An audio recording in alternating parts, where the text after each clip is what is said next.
उत्पत्ती ते जवळपास नव्या करारापर्यंत आम्ही या ठिकाणी पाहिलेला आहे. आज आपण एक मार्क शुभवर्तमान अध्याय क्रमांक 16 आणि वचन क्रमांक 11 चिंतन मनन आणि अध्ययनासाठी घेतलेला आहे. पाहूया आपण मार्क शुभवर्तमान अध्याय क्रमांक 16 वचन क्रमांक 11. आता तो जिवंत असून तिच्या दृष्टीस पडला होता. हे ऐकून त्यांनी विश्वास ठेवला नाही. पुन्हा एक वार वचन वाचूया. मार्क 16:11. आता तो जिवंत असून तिच्या दृष्टीस पडला होता. हे ऐकून त्यांनी विश्वास ठेविला नाही. मार्क शुभवर्तमान अध्याय क्रमांक 16 आणि वचन क्रमांक आपण 11 पाहिलेले आहे. परंतु त्या 16ची जी हेडलाईन्स आहे ती हेडलाईन्स महत्वाची आहे. प्रभूचे पुनरुत्थान. प्रभू येशू ख्रिस्त मृतातून उठला.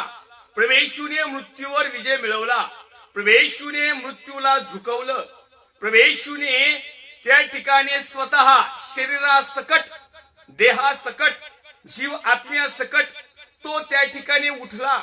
जो मृत झाला होता, जो कधी मृत न होणारा, जो सदाजीवी जिवंत असणारा परमेश्वर, जो सदैव सजीव असणारा परमेश्वर, जो होता, जो आहे आणि जो येणार आहे, त्याचा एकुलता एक पुत्र प्रभू येशू ख्रिस्त याला मानव रूपाने पाठवून तुमच्या आणि माझ्यासाठी या मनुष्य देहाचा अनुभव देऊन या मनुष्य देहाला मरण आहे हे दर्शवण्यासाठी आणि या मनुष्य देहाचं सार्वकालिक जीवन त्याचं आहे हे दाखवण्यासाठी आणि हाच मनुष्य देह सार्वकालिक जीवन राहू शकतो हे दाखवण्यासाठी हाच मनुष्य देह देखील सार्वकालिक जिवंत आणि सार्वकालिक जीवन जगू शकतो हे दाखवण्यासाठी त्याचा एकुलता एक पुत्र प्रभू येशू ख्रिस्त मारल्या गेला, गाडल्या गेला, तो पुरल्या गेला, तो उठवल्या गेला आणि तो आज देखील आहे आमच्यामध्ये. हेच शुभवर्तमान मत्ताई शुभवर्तमान मार्क शुभवर्तमान मध्ये अध्याय क्रमांक 16 आणि वचन क्रमांक आम्ही 11 वाचलं. परंतु त्याच्या अगोदर जर आम्ही पाहिलं तर आठवड्याच्या पहिल्या दिवशी भल्या मोठ्या सकाळी त्याने पुनरुत्थान झाले होते. त्याने पहिल्या प्रथम मगदलिया मरिया हिला दर्शन दिले. ईशापासून त्याने 7 भूते काढली होती. तिने जाऊन हे वर्तमान त्यांच्या बरोबर पूर्वी असलेल्या आणि अशा लोक शोक करीत व रडत असलेल्या लोकांना सांगितले. आता तो जिवंत असून तिच्या दृष्टीस पडला होता. हे ऐकून त्यांनी विश्वास ठेवला नाही. खेदाची गोष्ट आहे. आज देखील अशाच प्रकारची गोष्ट आहे. 2021 वर्षापूर्वी ख्रिस्त जन्मला, ख्रिस्त आमच्यासाठी मरण पावला, ख्रिस्त उठला. हा ख्रिस्ती लोकांचा विश्वास असून देखील आज देखील अनेक लोक आहेत की ते परमेश्वर जिवंत आहे असा विश्वास ठेवत नाही. त्याच्या पाठीमागचे एक रिझन आहे. ते विश्वास ठेवतात फक्त मुखाने. ते मुखाने म्हणतात होय आमचा प्रभू येशू ख्रिस्त सदा सर्व काळ जिवंत असणारा देव आहे. आमचा प्रभू येशू ख्रिस्त हा जिवंत परमेश्वर आहे. आमचा प्रभू येशू ख्रिस्त हा मरणावर विजय मिळवणारा परमेश्वर आहे. आमचा प्रभू येशू ख्रिस्त हा जीवन देणारा आहे, जिवंत करणारा आहे. हे सगळं मुखाने बोलता येतं, हे फक्त सांगता येतं. पण तू ज्यावेळेस आमच्या जीवनामध्ये ख्रिस्त जिवंत आहे का ही गोष्ट ज्यावेळेस विचारल्या जाते त्यावेळेस मात्र आम्हाला इकडे तिकडे तोंड लपवावं लागतात. हे सध्याचं जीवन जगण्याची लोकांची पद्धत, ही सध्या सजीव असणाऱ्या लोकांची दुर्दशा. फक्त नाताळ, ईस्टर, गुड फ्रायडे आणि बाकीचे सण बस, आणि काही वाढदिवसाच्या पार्ट्या वगैरे असले तर, किंवा आमच्या घरी कुणी गेलेला असलं तर 10वा 13वा 40वा 7वा काय 30वा 20वा 22वा 18वा 10वा काय वाटेल तो दिवस, किंवा आमच्याकडे लयच आनंदाचा दिवस असेल तर, किंवा एखाद्याने शुगल मध्ये ठेवले भजन तर, किंवा एखाद्याला वाटलं का माझं कुटुंब धार्मिक आहे पण माझ्या कुटुंबामध्ये काही धार्मिकता दिसेना, मग 2-4 पाळक लोकांना बोलवणं, बिर्याणीची जेवण खावणं करणं, थोडंसं डांगा डावळा हे मस्त पैकी करणं, आवाज देणं, इतर लोकांना शिकवणं, दाखवणं आम्ही ख्रिस्ती आहोत, आमचा ख्रिस्त जिवंत आहे. पण तो हा प्रश्न प्रिय हो, आम्ही सजीव असताना, जीवन जगत असताना, जिवंत असताना ख्रिस्त आमच्या मध्ये सजीव आहे का? ख्रिस्त आमच्यामध्ये जिवंत आहे का? ख्रिस्त जशा प्रकारे जीवन जगला तसं आम्ही जगत आहोत का? का केवळ पवित्र वचनामध्ये लिहिलंय तो उठलाय म्हणून उठला? पवित्र जीवनामध्ये आपण पाहतो या ठिकाणी मार्क सुवर्तमान अध्याय क्रमांक 16 मध्ये की आठवड्याच्या पहिल्या दिवशी प्रातःकाळी त्याचे पुनरुत्थान झाल्यावर त्याने पहिल्या प्रथम मगदलिया मरियेला दर्शन दिलं. पहिल्या प्रथम एका स्त्रीला दर्शन दिलं. ती स्त्री पण अशी साधी सुधी नव्हती. त्या स्त्रीला पहिल्या प्रथम आम्ही तर पाहिलं त्या स्त्रीची हिस्ट्री, तर तिला 7 भूत लागली होती आणि त्या भूताच्या त्या गुलामगिरीतून, त्या सैतानाच्या बंधनातून, जोखडातून परमेश्वराचा पुत्र प्रभू येशू ख्रिस्ताने तिचं जीवन जे खराब झालेलं होतं, दुःखी झालेलं होतं, पीडित झालेलं होतं, कष्टी झालेलं होतं, त्या कष्टातून, त्या दुःखातून, त्या पीडेतून, त्या सर्व प्रकारच्या गोष्टीतून तिला सोडवलं आणि तिला समजलं की हा जिवंत देवाचा पुत्र आहे, याच्या जवळ जीवन आहे आणि म्हणून ती सातत्याने त्या जिवंत परमेश्वरामध्ये सजीव होती, परमेश्वरामध्ये जीवन जगत होती, प्रभू येशूमध्ये ती जिवंत होती. त्याचे विचार, त्याचे म्हणणं, त्याच्या आज्ञा, त्याचे नियम, त्याने शिकवलेल्या गोष्टी ती पाळत होती आणि सातत्याने परमेश्वराचा पुत्र प्रभू येशू ख्रिस्ताच्या बरोबर ती होती.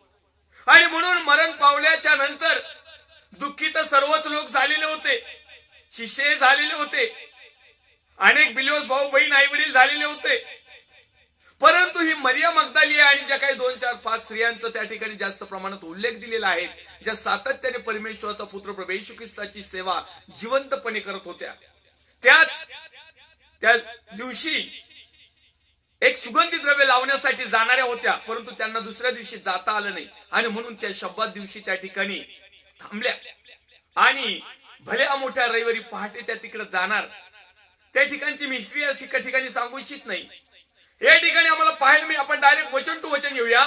मरिया मगदलियाला परमेश्वराने दर्शन दिले, प्रभू येशू ख्रिस्ताने दर्शन दिलं आणि दिल्यानंतर तिने जाऊन हे वर्तमान त्याच्या बरोबर पूर्वी असलेल्या आणि आता शोक करीत व रडत असलेल्या लोकांना सांगितलं. जे परमेश्वराचा पुत्र प्रभू येशू ख्रिस्त याच्या बरोबर जे लोक होते, म्हणजे शिष्य होते, सभासद होते, सदस्य होते, खाणारे होते, पाठीमागे हिंडणारे होते, चमत्कार करणारे होते, पाहणारे होते, लाभासाठी तोंडपूजापणा करणारे होते, काही त्याला वचनामध्ये पकडण्यासाठी तयार होते, वेगवेगळ्या प्रकारचा लोक समुदाय प्रभू येशू ख्रिस्ताच्या पाठीमागे जिवंत असताना होता. मग हिने काय केलं? पहिल्या प्रथम त्याच्या जवळ असणारे जे शिष्य आहेत त्यांना पहिल्या प्रथम वर्तमान सांगितलं आणि तो जिवंत असून तिच्या दृष्टीस पडला हे ऐकून त्यांनी विश्वास ठेवला नाही. ती स्वतः गेली आणि म्हणली माझ्या प्रभूला मी पाहिलं, जो प्रभू जिवंत असताना तुम्हाला आणि मला म्हटलं होतं की पुनरुत्थान आणि जीवन मीच आहे, जो प्रभू जिवंत असताना म्हटलं होतं की या मंदिराला पाडून टाका, हे मंदिर मी 3च दिवसात उभारीन. आणि हे मंदिर 3 दिवसात उभारीत असतानाचा जो सहभाग होता, जो शास्त्रभाग होता, ज्या ठिकाणी शास्त्री पुरुषी सदुकी आणि मोठमोठे लोक त्या ठिकाणी होते आणि त्या मंदिराकडे पाहून त्या ठिकाणी शिष्य त्यावेळेस म्हणत होते त्या चिरावर चिरा आणि प्रभू येशू ख्रिस्त म्हटलं की याच्यावर चिरावर चिरा देखील राहणार नाही, सगळं जमीनदोस्त होईल, हे मंदिर पाडून टाका, मी 3 दिवसामध्ये हे पुन्हा एक उभा करील. त्या ठिकाणचे चाणाक्ष लोक, हुशार लोक, 1 नंबरचे लोक, नीतिमान लोक, धार्मिक लोक, शास्त्री परुषी सदुकी, नियमशास्त्राचे पंडित, मोठमोठाले लोक, ज्यांनी सगळं लुटून एका यटुळं घालून बसलेले आजगारासारखे लोक तिथं बसलेले होते आणि ते म्हटले हा काय वेड्यासारखा बनतो, आम्ही पाहिलं नाही का हे मंदिर बांधण्यासाठी 46 वर्ष लागले आणि हा 3 दिवसात बांधतोय. परंतु त्यावेळेस तो स्वतःच्या शरीर रूपी मंदिराविषयी बोलत होता. अनेक शास्त्रभाग असे आहेत की परमेश्वराचं म्हणणं एक आहे आणि आजकालचे पाळक वर्ग एक दुसरं सांगत आहे. खेदाची गोष्ट आहे, लाजेची गोष्ट आहे, शर्मेची गोष्ट आहे. शास्त्रभाग वैयक्तिकरित्या आम्हाला समजला पाहिजे. अनेक लोकांना शास्त्रभागाचं ज्ञान नसल्यामुळं ज्ञान मिळालंय, फक्त पुस्तकी ज्ञान. शास्त्र समजण्यासाठी आत्मा हवाय. शास्त्र समजण्यासाठी जिवंत असताना, सजीव असताना, जीवन जगत असताना परमेश्वराच्या विधी नियम आज्ञा पाळणं, कृतीमध्ये आणणं, समर्पण करणं, प्रभू येशूची कॉफी टू कॉफी करणं, त्यावेळेस तो आत्मा आमच्यामध्ये येतो आणि तो आत्मा आम्हाला गहन आणि गुप्त गोष्टी या वचनामधला सांगतो. आमच्यामध्ये जगातले आत्मे घुसलेत आता आणि आम्ही जगातल्या गोष्टी त्या प्रॅक्टिकल रित्या या वचनामध्ये घालून लोकांपर्यंत पोहोचवतो आणि लोकांच्या जिवंतपणाचा सत्यानाश करून टाकतो. लोकांच्या सजीवपणाला निर्जीवता जगतो. लोकांच्या जगण्याला काही अर्थ नाही असं करून टाकितो. याला कारणीभूत बऱ्याच अंशी हे मोठमोठाले जे पंडित आहेत, जे मोठमोठाले शास्त्री आहेत, जे मोठमोठाले वक्ते आहेत, डॉक्टरीन केलेले, आजही पवित्र शास्त्रावर सर्च चालू आहे. एकाचडी एक लोक सर्च करतात, एका एका शब्दाचा ना कानी आणि मात्राचा त्या ठिकाणी त्याच्यावर रेप्चर देतात. परंतु रिएलिटी मध्ये पवित्र शास्त्र जीवन जगायला आम्हाला काय सांगतंय ह्या मूलभूत गोष्टीत शिकलेल्या नाही. याच्यावर सर्च करून बराच पसारा मांडणं आणि अनेक दिवस शिक्षकाचं काम करणं याला महत्व नाही.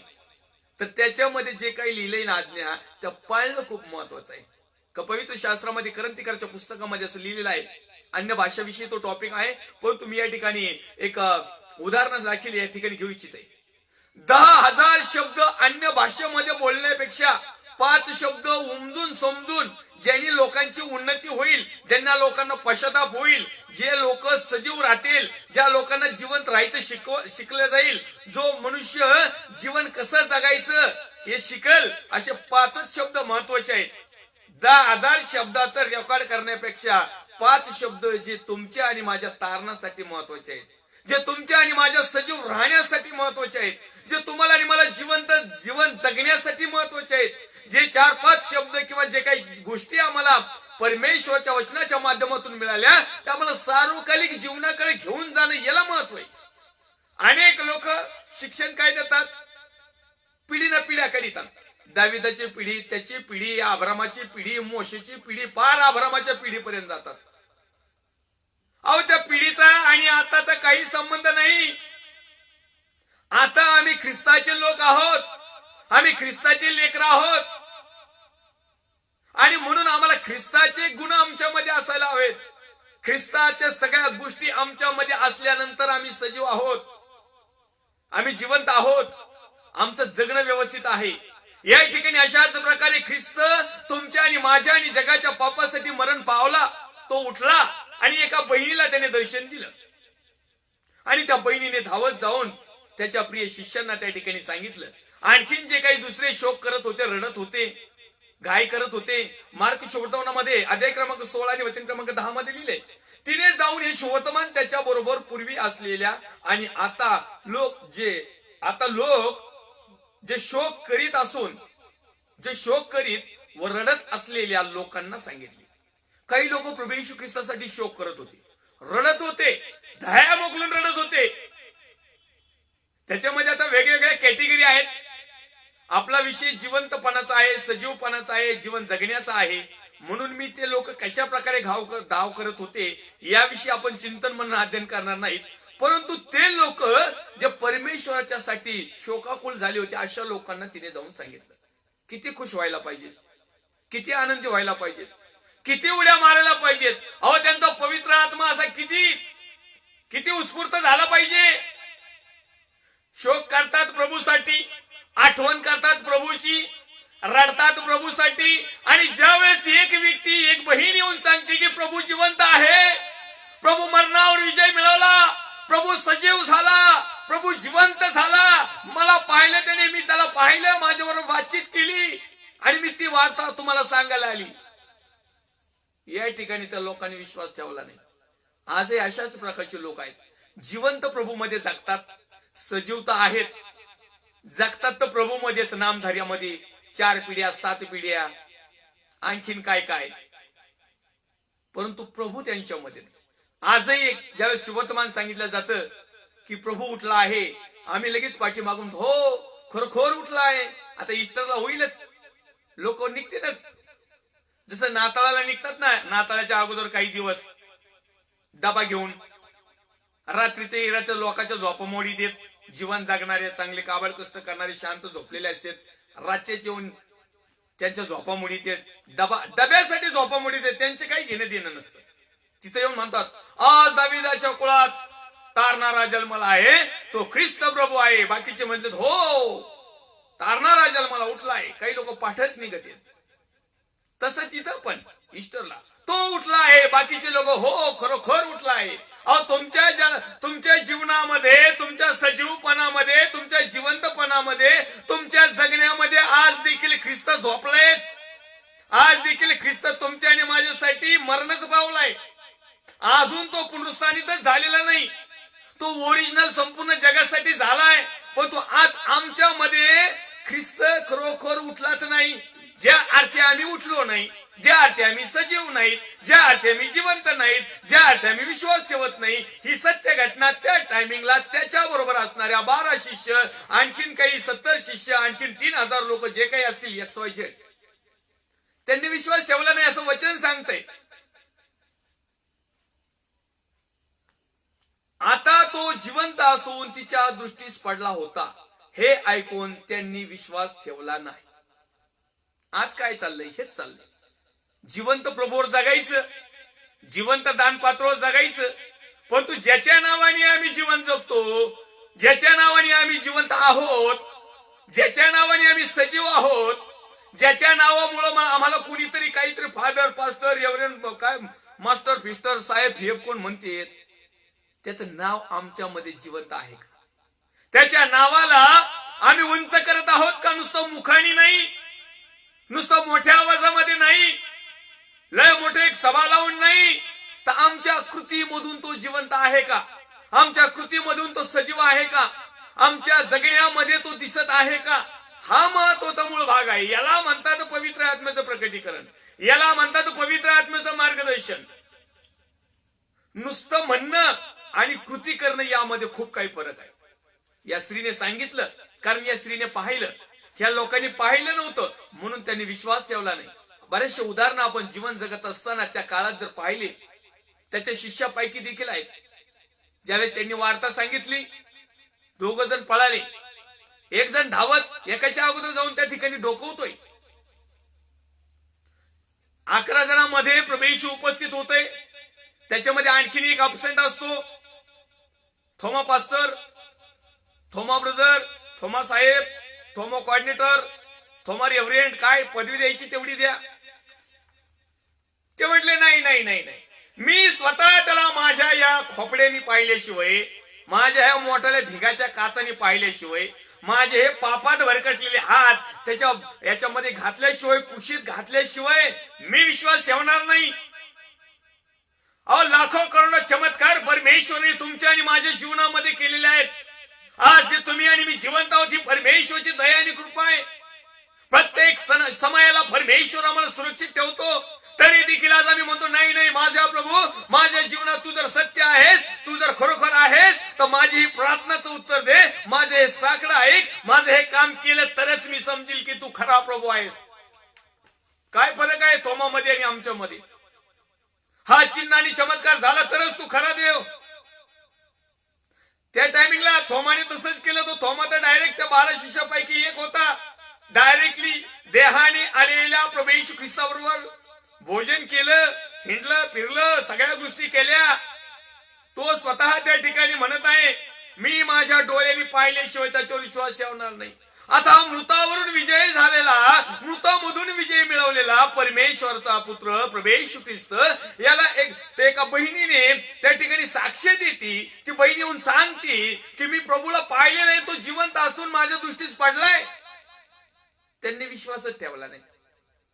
अहो काही लोक जिवंत असतानाच विश्वास नव्हतं ठेवत, कारण त्याच्या पाठीमागे येणारे लोक आहेत ना, खायला यायचे, त्यांना वाटायचं का रोज 5000चं भोजन, रोज माशन भाकरी मिळत आहेत का काय. काही लोक त्याच्यावरच होते. काही लोक आहे ना, प्रभूच्या मीटिंगला गर्दी व्हायची ना म्हणून तिथं काहीतरी विक्री करायला यायची. काही लोकांना आहे ना काही कामधंदे नव्हते, टाइमपास करायला यायचे. काही लोकांना कसं यायचं, आयला खरोखर याच्यामध्ये काय सत्य आहे, काय असत्य आहे, काय खोटं आहे, काय खरं आहे पाहू तरी जाऊन. काही लोक जाणून बुजून यायचे, ज्यांचं जीवन तो वचनाच्या माध्यमातून प्रकट करायचा, ज्यांच्या चुका तो स्पष्टपणे दाखवायचा, ज्यांचे अपराध आणि दोष तो स्पष्टपणे वचनाच्या माध्यमातून तो दाखवायचा. ज्यांना तो सरळ सरळ ताडण करायचा, देवाने आलेल्या प्रत्येक गोष्टी तो अधिकारवाणीने सांगायचा, आणि ज्यांच्या जीवनामध्ये त्या टोचायचे ना, हे लोक त्याला कुठं धरावं याच्यासाठी यायचे.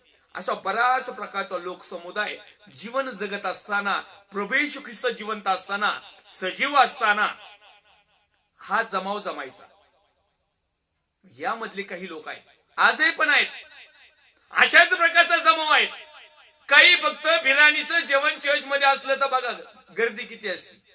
एक उदाहरण सांगू इच्छितो मी, सरळ साधा सोपा एक उदाहरण सांगू इच्छितो तुम्हाला. चर्च मध्ये बिर्याणीचं जेवण ठेवलं ना, चर्च मध्ये जागाच पुरत नाही. जागा नाही, बिर्याणीच पुरत नाही. कितीक वेळेस आम्ही उपाशी राहिलो, आम्ही बिर्याणी वाटता. आणि ज्या दिवशी पास्टर राजू आल्लाटचं एखादं वचन असेल, लेक्चर असेल ना, एक कमी लोक. देवाचा सेवक चांगला एक प्रीचर जर असेल ना, सत्य शिक्षण देणारा, खडसावणारा, लगेच लोक कमी. कुणाचं लेक्चर आहे आज? अरे त्या पाळक साहेबांचे का नाही, मग पुढच्या संडेला येऊ. ही लोकांची टेंडन्सी. काही लोक टाइमपासला येतात, रविवारची सुट्टी असती मग कुठेतरी फिरून यावा. काही लोक काय करतात, आम्ही धार्मिक आहोत म्हणून बगलात बायबल घालून निघतात सकाळी मेकअप करू लोकांना दाखवीत की प्रभूने आम्हाला किती आशीर्वादित केलंय. आणि मग चालणारे लोक त्या मुलीकडे पाहतात, मग त्यांच्या मनामध्ये मला नाही वाटत चांगल्या गोष्टी येत असतील. म्हणजे बऱ्याचशा गोष्टी आम्ही जीवन जगत असताना कशा प्रकारे जगतो याला महत्व आहे. आम्ही कोण आहोत, आम्ही कुठं चाललेलो आहोत, आमच्यामध्ये कोण आहे आणि आमच्यामधून कोण दिसतो. बऱ्याचशा गोष्टी मराठीमध्ये एक म्हण आहे, दाखवायचे दात वेगळे आणि खायचे दात वेगळे. आता दाखवायचे दात म्हणजे मी ख्रिस्ती, मी विश्वासणारा, मी पाळक, मी रेव्हरेंड, मी लीडर, मी आराधक, मी मोठा प्रीचर, मी लय हायफाय, मी एक नंबरचा. आणि कृतीमध्ये लांडग्याचे स्वरूप, दुष्टपणा, लोभीपणा, हलगजरीपणा, सगळ्या प्रकारचा टाकाऊपणा. म्हणजे खाण्याचे दात वेगळे, दाखवायचे दात वेगळे. लोकांना दाखवताना मी सभ्य आहे, वागणुकीला मात्र लोकांना मग नंतर समजत. पण काही लोक असे भामटे आहेत ना, समजूत देत नाहीत. पण तू प्रिया हो, मला तुम्हाला सांगायचं आहे, त्या टायमिंगला न्यायाचा दिवस येईल ना, ज्यावेळेस आमचे जीवनाचे पुस्तक आणि ते उघडले जातील ना, मग आमची रवानगी कुठं होईल त्याच्यावर डिपेंड राहील. आणि आता जरी आम्हाला कोणी समजलं नाही ना, तर तिथं आम्ही एकमेकाला पाहू.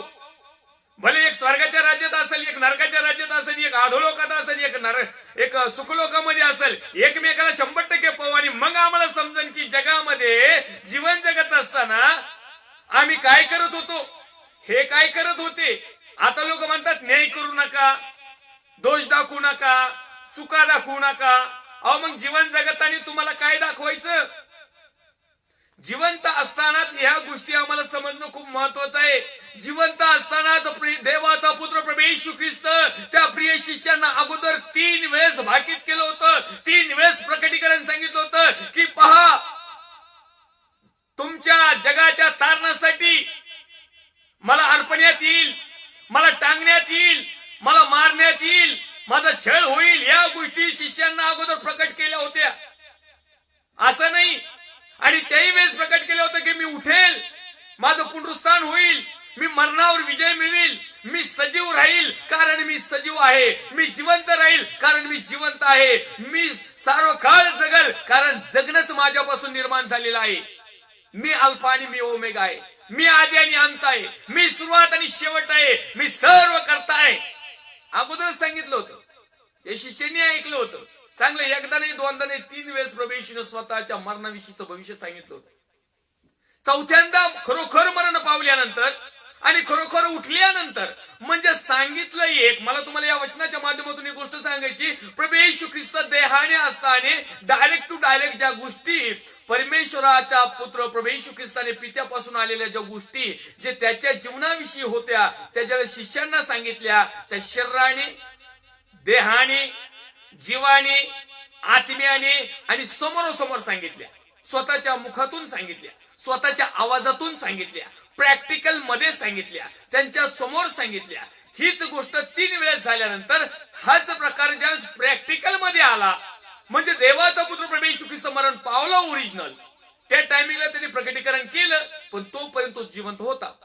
ज्यावेळेस तो मरण पावला आणि ते प्रकटीकरण खरं ठरलं, तो 3ऱ्या दिवशी मरणावर विजय मिळवला आणि त्याने ज्यावेळेस दर्शन दिलं तर त्यातली एक सहभागी असणारी आम्हाला पाहायला मिळतं त्या ठिकाणी किती, मार्था मगदलिया, प्रथम मगदलिया मरिया, हिला त्याने दर्शन दिलं. मग ही बहीण आहे ज्या शिष्यांना त्याने जिवंत असताना, सजीव असताना, देहाने शरीराने सांगितलं होतं. हीच बातमी पुन्हा एक वार चौथ्यांदा सांगायला जाते की तो उठला आहे. हे म्हटले नाही, शक्यच नाही बाबा, विश्वासात ठेवला नाही हो. आजही आमच्या जीवनामध्ये अनेक वेळेस जीवन जगत असताना देवाचा पुत्र प्रभू येशू ख्रिस्ताने अनेक चिन्ह आणि चमत्कार केलेले आहेत, अनेक गोष्टी यामध्ये आम्हाला सांभाळलेल्या आहे, अनेक चुकांची अपराधांची आमची क्षमा केलेली आहे, अनेक वेळेस आम्हाला जीवन जगत असताना साह्य आणि मार्गदर्शन केलेलं आहे, अनेक संकट धोके प्रत्येक बंधन झोकडापासून त्याने सांभाळलेलं आहे, प्रत्येक प्रकारचं उत्तम आरोग्य त्याने आम्हाला दिलेलं आहे. अशी कुठलीच गोष्ट नाही आमच्याजवळ की आम्ही स्वतःच्या हिमतीने ती कमावली. सर्व काही कमावण्यासाठी त्याने शक्ती दिली, सर्व काही मिळवण्यासाठी त्याने नॉलेज दिलं, सर्व काही गोष्टी करण्यासाठी त्याने आमचे मार्गातले बंधन तोडले म्हणून दिले, कारण स्वर्गातल्या पित्याच्या इच्छेपासून कुणालाच काही मिळू शकणार नाही. ज्या लोकांना मिळवायचं होतं त्यांनी परमेश्वर पित्याची इच्छा अवमानली आणि त्या दुष्टाकडे, त्या हैवानाकडे, त्या इब्लिसकडे, त्या हडळीने खुडळणीकडे म्हणजे त्या सैतानाकडे गेले, त्याला नमन केलं, त्याच्या पाया पडले आणि आज मोठाले महाराज होऊन बसले, मोठाले चांगले त्याला प्रॉपर्टीवान लोक होऊन बसले. हा भाग वेगळा. प्रभू मध्ये जीवन जगत असताना आमचा विश्वास खूप महत्वाचा आहे आणि हा विश्वास या ठिकाणी त्याच्या लोकांनी त्या ठिकाणी नाकारला. आजही अनेक लोक विश्वास ठेवतात, मी पुन्हा एक वेळ सांगेल, लोक विश्वास ठेवतात की प्रभू येशू जिवंत होता, जिवंत आहे आणि जिवंत येणार आहे. प्रभू येशू ख्रिस्त संपूर्ण मानव जातीसाठी मरण पावला, तो पुरला गेला, उठला गेला आणि त्याचं पुनरुत्थान झालं. हे आमेन सगळे लोक आमेन म्हणतात. याच्यापैकी असं एकही व्यक्ती नाही की तो आमेन म्हणत नाही, पण तो कृतीत मात्र आणत नाही. तो उठला म्हणजे ज्या वेळेस आम्ही पाप करतो, ज्यावेळेस आम्ही चुका करतो, ज्यावेळेस आम्ही अपराध करतो, ज्यावेळेस आम्ही त्याला न आवडणाऱ्या गोष्टी करतो, तो ख्रिस्त आमच्यासाठी पुन्हा एक वार मरण पावतो. ज्यावेळेस आम्ही त्या चुका सुधारतो, ज्यावेळेस आम्ही त्या सोडून देतो, ज्यावेळेस आम्ही पश्चाताप करतो, ज्यावेळेस आम्ही त्याला स्वीकारतो, तो प्रभू आमच्या जीवनामधून पुन्हा एक वार उठतो. एका टायमिंगचा विषय नाही हा. आणि म्हणूनच मी तुम्हाला सांगेल, ख्रिस्त एकदाच जन्म झाला, ख्रिस्त एकदाच मरण पावला, ख्रिस्त एकदाच उठला, परंतु आमच्या जीवनामध्ये मात्र तसं नाही. आम्हाला जेव्हा वाटन तेव्हा आमचा ख्रिस्त जिवंत होतो, आम्हाला जेव्हा वाटतं तेव्हा आम्ही ख्रिस्ताला गाडीनं टाकीतो, आम्हाला जेव्हा वाटतं तेव्हा आम्हाला ख्रिस्ताचं पुनरुत्थानही होतं. आमच्या हातामध्ये आज कठपुतली सारखं ख्रिस्ती जीवन झालेलं आहे लोकांचं. हे खेदाची आणि लाजीची शर्मेची गोष्ट आहे. ख्रिस्ती जीवन जगत असताना, परमेश्वराचं जीवन जगत असताना, सजीव असताना, जीवन जगताना आम्हाला जेव्हा पाहिजे तेव्हा आम्ही परमेश्वराचा पुत्र प्रभू येशू ख्रिस्ताला डायव्हर्ट करतो, जसं पाहिजे तसं वळवळू घेतो. हाताची कठपुतली केल्यासारखं आज जीवन झालेलं लोकांचं. प्रिय, याचा हिशोब तुम्हाला आणि मला द्यावा लागेल. आणि म्हणून आम्ही जिवंत असतानाच्या गोष्टी आम्हाला समजणं खूप महत्वाचं आहे. ज्या अर्थी जिवंत असताना देवाचा पुत्र प्रभू येशू ख्रिस्ताने सांगितलं की मी मरणावर विजय मिळवणारा देव आहे, माझवर विश्वास ठेवेल तो मेला असला तरी जगेल, आणि ज्याने माझवर विश्वास ठेवला, ज्याचा जो आज्ञा असेल त्याला मरणाचा अनुभव येणार नाही. एक प्रॅक्टिकल उदाहरण लाजराच्या वेळेस देखील त्यांनी दिलं. जिवंत असताना ज्यावेळेस लाजर मरण पावला आणि त्याच्या दोन्ही प्रिय बहिणी मार्था आणि मरिया, त्यांना ज्यावेळेस प्रभू येशू ख्रिस्त म्हटलं की तो उठेल, ह्या पण म्हटलं हो तो नक्की उठेल, हे आम्हाला माहिती. ह्या त्याच्या पुढच्या, त्या मार्था आणि मरिया त्याच्या पुढच्या. आजही अशाच मार्था आणि मरिया, पालकीन बाई, पास्टरीन बाई, आणि ज्यांना लय मोठाले कृपादाने मिळाली तर ज्यांना लय प्रकटीकरण येतं, ज्यांना भविष्य वक्त्याने ना, हे अशाच पुढच्या, जास्त पुढे गेलेल्या. ह्या दोघींनी पण असंच केलं त्या टायमिंगला. मला तुम्हाला सांगायचं या उदाहरणाच्या माध्यमातून, ज्यावेळेस त्यांचा भाऊ लाजर मरण पावला त्यावेळेस त्यांनी प्रभूला निरोप पाठवला. निरोप पाठवल्यानंतर प्रभू थोडासा थांबला, कारण प्रभूला त्या ठिकाणी मरणावर विजय मिळवण्याचा अधिकार आहे. मृत्यू आणि जीवन माझ्या हातामध्ये आहे हे त्यांना दर्शवायचं होतं. आणि म्हणून लाजरला ओरिजिनल मरण येऊपर्यंत तो तिथे थांबलेला होता. आणि मरणानंतर तो त्या ठिकाणी आल्यानंतर त्या टायमिंगला 4 दिवस झालेले होते. त्या टायमिंगला असे शोक करणारे लोक रडत कडत होते. जसं आम्ही इथे वाचलं, या ठिकाणी आपण पाहूया की त्या ठिकाणी लिहिलेलं आहे, तिने जाऊन हे वर्तमान त्यांच्या बरोबर पूर्वी असलेल्या आणि आता शोक करीत व रडत असलेल्या लोकांना सांगितलं. असंच तिथं मार्था आणि मरियाचा भाऊ लाजर मरला होता ना, तिथेही अशाच प्रकारचे शोक करणारी लोक होते. तिथेही प्रभू येशू ख्रिस्त गेलेला आहे, आम्हाला पाहायला मिळतं त्या ठिकाणी. आणि मग तो म्हटला, पुनरुत्थान व जीवन मीच आहे, जो कोणी माझ्यावर विश्वास ठेवील तो मेला असला तरी जगेल, तो उठेल. ह्या दोघी म्हटलं, होय प्रभूजी, तो 100% उठणार आहे, तो पुनरुत्थानाच्या समय नक्की उठेल. प्रभू येशूची इच्छा होती तो आता उठेल आणि ह्या म्हणायच्या पुनरुत्थानाच्या टायमिंगला उठेल. आजही इतक्या फॉरवर्ड गेलेले लोक आहेत ना, प्रभू एक गोष्ट सांगतो, हे 7-8 पावलं पुढे निघत आहेत. प्रभू येशू ख्रिस्त म्हणतो माझ्या मागे या. हे ख्रिस्ती लोक प्रभू येशूच्या पुढे पळायला लागलेत आणि त्यातल्या प्रॉफिट बाई तर लय पळायला लागलेत. हे खेदाची गोष्ट आहे. काल मी एक लाईव्ह फेसबुकला एक व्हिडिओ अपलोड झालेला पाहिला. एकाच गोष्टीचे 2 व्हिडिओ मी पाहिले. लाज शरम हया सगळी सोडून दिलेली होती. एका व्हिडिओ मध्ये मी पाहिलं, पवित्र आत्मा जबरदस्तीने दिला आणि त्याच पवित्र आत्मा दिलेल्या त्या कुटुंबामध्ये एक बहीण कंटिन्यू त्या ठिकाणी होती. त्या बहिणीला काही पवित्र आत्मा त्या ठिकाणचं वातावरण तिला सुटेबल झालं नाही आणि ते असह्य वाटलं म्हणून तिथे 2-3 वेळेस त्या व्हिडिओ मधून ती बाजूला जायची, पुन्हा एक वार यायची. तिच्या चेहऱ्यावरले भाव मी पाहत होतो की तिला ते पटत नव्हतं, कारण त्या ठिकाणी जबरदस्ती चालली होती. आणि मग अचानक ती त्या ठिकाणी एका बहिणीला आणि एका भावाला दोघांना पवित्र आत्मा मिळतो. ते अन्य भाषेमध्ये बातचीत करतात. सगळा बराच 18 मिनिटाचा व्हिडिओ आहे, कट केलेला आहे तो. त्याच्यानंतर परत एक व्हिडिओ अपलोड झालेला आहे त्यांचाच, तोच व्हिडिओ मी पण पाहिला.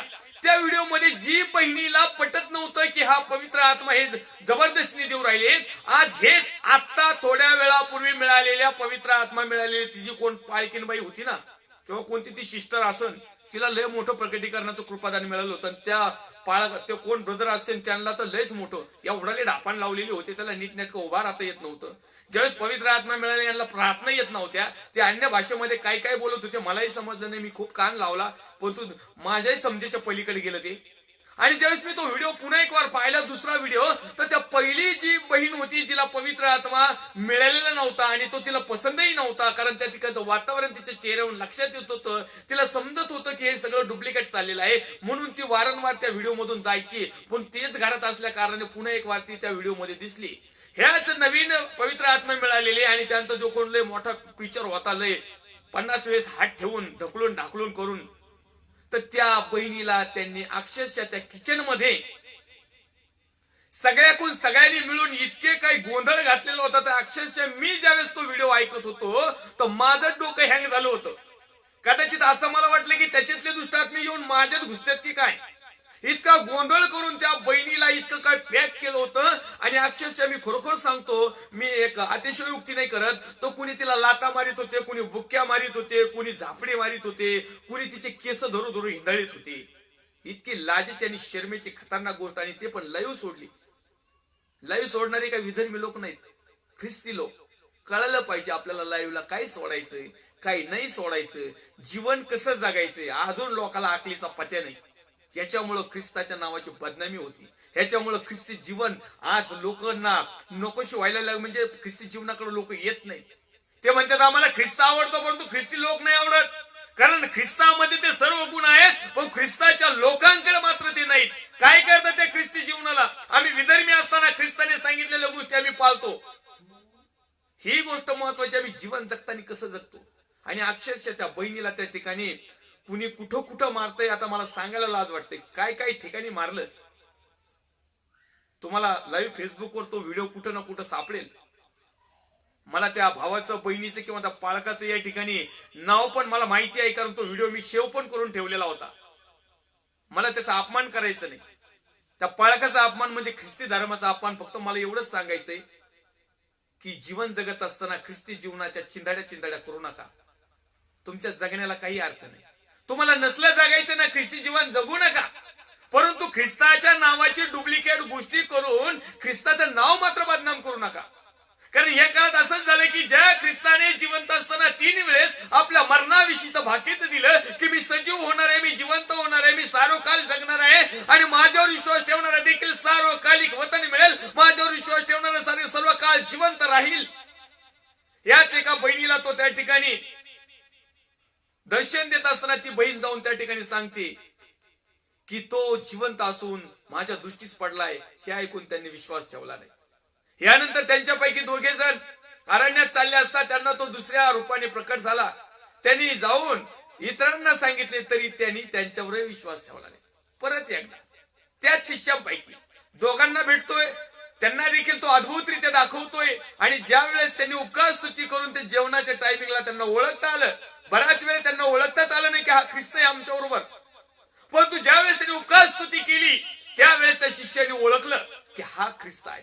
यांनी पण जाऊन सांगितलं, त्या लोकांनी विश्वासच ठेवला नाही. आज आतापर्यंत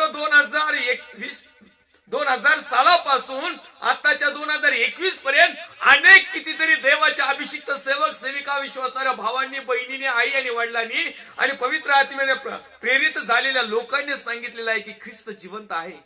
ख्रिस्त जिवंत आहे तर आम्ही जिवंत आहोत. ख्रिस्ताचं जीवन स्वीकारा, ख्रिस्ताचे नियम आज्ञा विधी स्वीकारा, ख्रिस्ताचं जगणं स्वीकारा. ख्रिस्त जसा सजीव राहिला तसं सजीव राहा. म्हणजे त्याच्या आज्ञा विधी आमच्या मध्ये पाळायला आम्ही शिकायला सुरुवात करा. परंतु नाही, कुणीच विश्वास ठेवत नाही. विश्वास ठेवतात तो आहे, तो होता, तो येणार आहे, पण कृती मात्र करत नाही. म्हणजे आम्ही सजीव नाहीत, आमच्या जगण्याला अर्थ नाही. आमचा जिवंतपणा 60, 70, 80, 90, 100. त्याच्यानंतर आम्ही जिवंत राहू, परंतु सार्वकालिक नरकासाठी किंवा सार्वकालिक अग्नीसाठी. पुन्हा एक वार 14 वचनात दिल्यानंतर 11 जण जेवायला बसले असता त्यांनाही तो प्रकट झाला आणि त्यांना ज्याला उठवले पाहिले होते त्याच्यावर त्यांनी विश्वास ठेवला नाही. म्हणून त्यांनी त्यांच्या अविश्वास व अंतकरणाच्या कठीणपणा याविषयी त्यास दोष लावला. पुन्हा एक वार त्यांना पाहिजे. अनेकदा प्रभू येशू ख्रिस्तानी जसं मरणाच्या अगोदर भविष्य सांगितलं, मरणाच्या अगोदर प्रकटीकरण सांगितलं, तेच प्रॅक्टिकल रित्या ज्यावेळेस घडलं, पहिल्या वेळेस सांगितलं तर यांना समजलं नाही. दुसऱ्या वेळेस ओरिजिनल प्रॅक्टिकल रित्या प्रभू येशू ख्रिस्त मरण पावला, उठला आणि त्यांच्यामध्ये गेला तरी यांना समजलं नाही. मग ख्रिस्ती लोकांना समजत काय? नुसतं गिळायचं समजत का? नुसतं दानपात्र उघडायचं समजत का? नुसतं ख्रिस्ताच्या नावाने याला त्याला टोचण्या करायला समजत का? नुसतं तेलाच्या बाटल्या, पाण्याच्या बाटल्या, रुमालाचे तुकडे, प्रकटीकरण, खोटं भविष्यवाणी आणि याच्या घरात ते पुरलं त्याच्या घरात ते पुरलं एवढंच समजत का? जीवन जगायला चांगलं समजत नाही का? जिवंत राहायला चांगलं समजत नाही का? जगावं कसं हे समजत नाही का? सजीव कशाला म्हणतात हे समजत नाही का? सगळं समजत, पण समजून उमजून जर आम्ही आणि तुम्ही किंवा ज्यांना समजत आहे आणि जे प्रभू मध्ये त्याप्रमाणे चालत नाही ना, याचा अर्थ आम्ही सर्वजण एक दिवस दंडाला पात्र ठरणार आहोत. त्याच्यामध्ये मी देखील असू शकतो, पण तुम्ही पूर्णपणे जवळपास तो देवाचं वचन पूर्ण करण्याचा मी सातत्याने प्रयत्न करतो. याचा अर्थ मी लय नीतिमानन धुतल्या तांदळाचा आणि पांढरा शुभ्र जागा घालून नाही. मी सुद्धा अपराधी आहे, मी देखील पापी आहे, मी कबूल करतो. मी सर्वांसमोर कबूल करतो मी पापी आहे, मी अपराधी आहे. माझ्यासाठी प्रभू मरण पावला, माझ्यासाठी प्रभू गाडला गेला, माझ्यासाठी प्रभू उठला, माझ्यासाठी प्रभूने मला दर्शन दिलं तरी मी अविश्वास ठेवला. म्हणजे याचा अर्थ मी प्रभू उठलेला असून देखील, प्रभूने माझ्या जीवनात कार्य केलेलं असून देखील, प्रभूने माझ्या सर्व गोष्टी दिलेल्या असून देखील आज जर मी त्याच्या वचनाप्रमाणे चालत नाही तर याचा अर्थ मी गैरविश्वासी, याचा अर्थ मी अंधभक्त आहे, याचा अर्थ मी फक्त नावापुरता आहे, याचा अर्थ फक्त मी नामधारी आहे, याचा अर्थ फक्त मी 7 पिढ्याचा आहे, याचा अर्थ फक्त मी लोकांना दाखवण्यासाठी धार्मिक आहे. बस, याच्या व्यतिरिक्त काहीच नाही. परंतु देवाचा पुत्र प्रभू येशू ख्रिस्त आज देखील तुमच्या आणि माझ्यासाठी मध्यस्थी करत आहे की आम्ही सजीव असताना, जिवंत असताना, जीवन जगत असताना विश्वासू जीवन जगणं आमचा विषयच आहे. जिवंतपणे जगणं, सजीवता. तर जीवन हे कसं आहे आणि या जीवनाविषयी आम्हाला माहिती असणं खूप महत्वाचं आणि गरजेचं आहे. आणि म्हणून आम्ही पाहिलं की मार्क 16:11 मध्ये की तो जिवंत असून तिच्या दृष्टीस पडला, परंतु 3-4 रेफरन्स आम्ही पाहिले की कुणीच विश्वास ठेवला नाही. कारण विश्वास ठेवणं म्हणजे कृती करणं, आचरण करणं.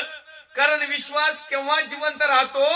ज्या वेळेस आम्ही कृती करतो, ज्यावेळेस आम्ही आचरण करतो, ज्यावेळेस आम्ही प्रॅक्टिकल करतो, ज्यावेळेस आम्ही लाईव्ह सेशनला जीवन जगताना त्याच्या गोष्टी आमच्यामध्ये लोकांना दिसतात त्यावेळेस. पण जीवन जगताना ख्रिस्ती तर दिसतोय, बायबल तर दिसतंय, प्रिचर तर दिसतोय, मेसेज तर एकदम सुपर आहे, शब्द रचना तर एकच नंबर, आणि बोलायला तर लय तडकाबाज आणि एकदम खरं बोलणारा, पण वागायला डुप्लिकेट असलो काय करायचं?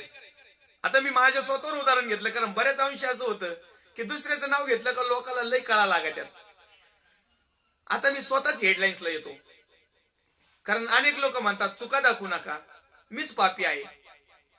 अख्खं तुम्ही सगळे लोक एकदम नीतिमान. जीवन जगताना प्रिय हो, बायबल, पवित्र शास्त्र, देवाचं वचन, पवित्र आत्मा तुम्हाला आणि मला काय मार्गदर्शन करतो की विश्वास जो आहे तो कृती विना निर्जीव आहे. आणि जर आम्ही कृती किंवा आचरण करत नाही तर आम्ही निर्जीव आहोत. निर्जीव म्हणजे सजीव नाही. विश्वास जर आमचा निर्जीव आहे याचा अर्थ आम्ही सजीव नाही. जर आम्ही प्रभूने सांगितलेल्या गोष्टीप्रमाणे त्या गोष्टी करत नाही जिवंत असून, मग आमचं जगणं व्यर्थ आहे. जर जिवंत माणूसच परमेश्वराची स्तुती स्तवन करतो आत्म्याने निखरेपणाने, आणि आम्ही जर आत्म्याने निखरेपणाने देवाची स्तुती आराधना करत नाही तर याचा अर्थ आम्ही मृत आहोत. कारण बायबल हे देखील सांगतंय मृत व्यक्ती देवाची स्तुती आराधना करू शकत नाही. आम्ही करतो, पण आम्ही मृत मध्ये करतो, आणि मृत मनुष्यासाठी परमेश्वराचं काही नाही. ते मृत लोक ना अधोलोक ते तिकडच. आपल्याला सुखलोक, स्वर्गलोक, सार्वकालिक जीवन या गोष्टी आमच्या जीवनामध्ये आताही असणं गरजेचं आहे, आणि यानंतरच्या पुढच्या काळात देखील असणं खूप गरजेचं आहे. आम्ही आणखी एक रेफरन्स पाहूया या ठिकाणी. लूक सुवर्तमान अध्याय क्रमांक 15 वचन क्रमांक 24.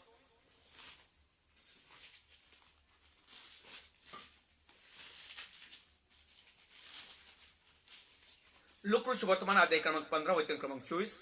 कारण हा माझा मुलगा मेला होता, कारण हा माझा मुलगा मेला होता, तो पुन्हा जिवंत झाला आहे. हरवला होता, तो सापडला आहे. मग ते आनंदोत्सव करू लागले. आता या ठिकाणी मुलगा मेलेला पण नाही आणि तो जिवंत झालेला आहे पण नाही. बघा आता उदाहरण मी तुम्हाला या ठिकाणी लूक सुवर्तमान अध्याय क्रमांक 15 वचन क्रमांक 24 मधलं सांगत आहे. त्या ठिकाणी 15व्या अध्यायाची सुरुवात आहे हरवलेलं मेंढू, आणि 24व्या क्रमांकाचं जे वचन आहे त्या वचनामध्ये आपण पाहिलं या ठिकाणी, कारण हा माझा मुलगा मेला होता तो पुन्हा जिवंत झाला आहे, हरवला होता तो सापडला आहे, आज आहे. मग ते आनंदोत्सव करू लागले.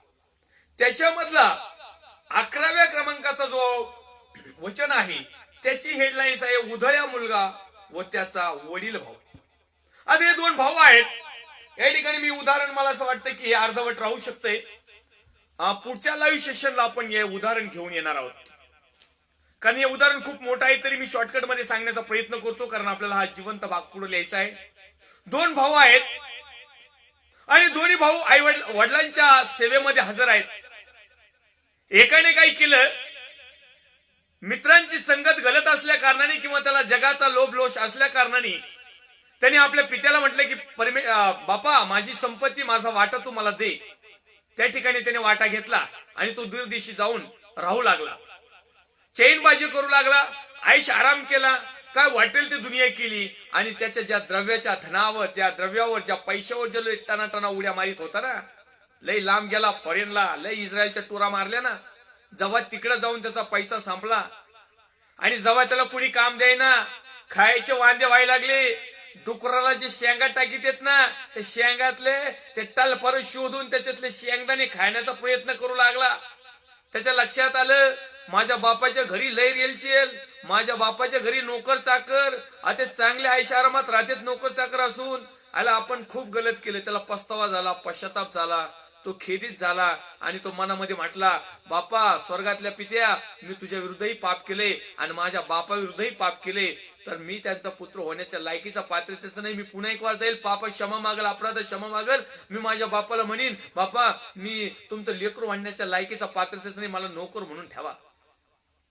आणि हा मुलगा ज्यावेळेस परत येतो त्यावेळेस त्याचा बाप त्याला आनंदाने ग्रहण करतो, स्वीकारतो, एक मोठी मेजवानी देतो, एक त्याला सुंदर असा जगा देतो, एक सोन्याची अंगठी देतो, एक धष्टपुष्ट मस्त पैकी बिर्याणी किंवा फ्राय असेल किंवा एक तर्रीचं कालवण असेल, काय असेल ते असेल. अनेक लोक त्या ठिकाणी मस्त पैकी एन्जॉय करतात, आनंदोत्सव करतात. आणि तो पिता त्या ठिकाणी त्याला म्हणत आहे, हा माझा मुलगा, वाचूया, कारण हा माझा मुलगा हा माझा मुलगा मेला होता, तो पुन्हा जिवंत झाला तो आहे. पुन्हा जिवंत झालाय. हरवला होता, तो तो सापडला सापडलाय. आता पहिली गोष्ट, तो मेलाच नव्हता. ऐका, आता उदाहरण व्यवस्थित आपण पुढच्या भागामध्ये लावू शिक्षणला या उदाहरणाला कम्प्लीट टू कम्प्लीट घेऊ. हा मेला नव्हता, हा शरीराने जीवाने सगळ्या गोष्टीने जिवंतच होता. हा स्वतः हालापेष्टेमध्ये होता, याने आईश आराम केली, हा बाहेर देशाच्या ट्रिपा मारल्या, हा लोकांच्या संगतीने गेला इस्रायलला. म्हणजे आता त्या ठिकाणी इस्रायलला नव्हता गेला, पण तो दूर देशी गेला किंवा बाहेर देशी गेला किंवा ते गाव सोडून गेला, स्वतःची प्रॉपर्टी घेऊन गेला, काय जमवली असेल तेवढी. आणि त्या ठिकाणी त्याने सर्वकडे पापामध्ये, कुकर्मामध्ये, दुष्कर्मामध्ये, आज्ञाभंगामध्ये, स्वतःच्या चैनबाजी करता, जीवा करता, शरीरासाठी, हौशी मौशीसाठी अनेक वेगवेगळ्या पद्धतीने ती त्याने उडून टाकलेली आहे. आता त्याच्याकडे काही शिल्लक नाही. म्हणजे याचा अर्थ तो मेलेला नाही, तिथेही पण त्याचं मढ बाजूला आलेलं नाही, तो जिवंतच मागे येतोय. त्याला जिवंतपणे पश्चाताप होतोय, जिवंतपणे त्याला नरक दिसतोय, जिवंतपणे त्याला अधोलोक दिसतोय, जिवंतपणे त्याला आगणी दिसती, जिवंतपणे त्याचे हाल होतात, जिवंतपणे त्याला चटके बसत आहेत, जिवंतपणे त्याचे काय काय होतं त्यालाच माहिती. आपण पुढच्या भागामध्ये पूर्ण वर्णन करणार आहोत त्याचं, ते उदाहरण आपण समजून घेणार आहोत. अशाच प्रकारचे अनेक लोक इथं ते जिवंत आहेत पण मेल्यासारखे. या उदाहरणाप्रमाणे माझा मुलगा मेला होता, तो जिवंत झाला. ऑलरेडी तो जिवंतच होता, मेला कुठं होता. आजही अनेक लोक आहे ना जिवंतच आहेत पण त्या दाखलेच्या दृष्टिकोनातून मेलेले येतं. तर कशा प्रकारे मेलेले येतं आपण पुढच्या लाईव्ह सेशनला पाहणार आहोत. या ठिकाणी आपला वेळ झालेला आहे आणि म्हणून पुन्हा एक वार देवाच्या सर्व अभिषिक्त सेवक सेविका, विश्वासणारे भाऊ बहीण, आई वडील या प्रत्येकाचं मी पास्टर राजू आल्हाट पुन्हा एक वार हार्दिक स्वागत करतो. पुढच्या लाईव्ह सेशनला याच उदाहरणामधून आपण येणार आहोत. लुकशवर्तमान अध्याय क्रमांक 15 आणि वचन क्रमांक 24 मधून आपण पुढच्या लाईव्ह सेशनला जिवंत सजीव जगणे या विषयावर चिंतन मनन अध्ययन करणार आहोत. या समाला आपण आपल्या भारत देशासाठी प्रार्थना करूया, आपल्या राज्यांसाठी प्रार्थना करूया, जिल्ह्यांसाठी प्रार्थना करूया, तालुके, गाव, सिटी, शहर, खेडेगाव, कॉलनी, तळे मळे, गाव, सगळ्या गोष्टी आपण त्या ठिकाणी पाहणार आहोत आणि त्यांच्यासाठी प्रार्थना करणार आहोत. विशेष करून हरियाणा, पंजाब, उत्तर प्रदेश, हिमाचल प्रदेश, जेवढे काही राज्य आहेत या सगळ्यांसाठी प्रार्थना करणार आहोत. जे शेतकरी भाऊ आहेत, जे आंदोलन करत आहेत, त्या आंदोलन करणाऱ्या शेतकऱ्यांना सहाय्य मार्गदर्शन व्हावं. परमेश्वराने त्यांच्या ज्या काही प्रार्थना आहेत, मागण्या म्हणजेच प्रार्थना, त्यांच्या जे काही अटी आहेत त्या प्रार्थना परमेश्वराने, सरकारने त्या मान्य कराव्यात. त्याचप्रमाणे योग्य असं स्थिर सरकार मिळावं. ज्या वेगवेगळ्या राज्यामध्ये जे काही चुनाव, जे काही सरकार नियुक्ती होत आहे नव्याने, त्या ठिकाणी योग्य असं सरकार मिळावं, ज्यांनी सर्व भारत देशाची काळजी घ्यावी, योग्य ती दिशा द्यावी. म्हणून देखील आपण त्यासाठी प्रार्थना करणार आहोत. आमच्या भारत देशाचं सरहदीचं, बाउंड्रीचं संरक्षण करणारे आमचे मिलिटरी फोर्स, जवान, कमांडो, SRP टीम, सुरक्षा कर्मी, त्यांचे प्रिय कुटुंब, त्यांच्यासाठी देखील प्रार्थना करणार आहोत. सर्व देवाचे अभिषिक्त सेवक सेविका, विश्वासणारे भाऊ बहीण, आई वडील यांच्यासाठी देखील प्रार्थना करणार आहोत. आणि सर्व परमेश्वराच्या दृष्टिकोनातून जिवंत असणाऱ्या लोकांसाठी देखील प्रार्थना करणार आहोत. त्याचप्रमाणे लुकशवर्तमान 15 अध्याय आणि 24 वचनाप्रमाणे जो माझा मुलगा मेला होता तो जिवंत झाला आहे, जो हरवला होता तो सापडलाय, अशा सर्व लोकांसाठी देखील आपण प्रार्थना करणार आहोत. येऊया आपण आपले नेत्र बंद करूया. पवित्र थोर सेनाधीश देव बापा, जसे आहोत तसे तुझ्या पवित्र हातामध्ये येत आहोत. प्रभू येशू ख्रिस्ताच्या प्रेमाने आणि सामर्थ्यवान नावात आम्ही विनंती करतो. होय प्रभू येशू, तू आज आम्हाला जिवंत ठेवलंस त्याबद्दल आम्ही तुझी स्तुती करतो. तुझ्या वचनाप्रमाणे जर आमचा विश्वास प्रिय देव बापा कृतीशील नाही तर आमचं जीवन व्यर्थ आहे.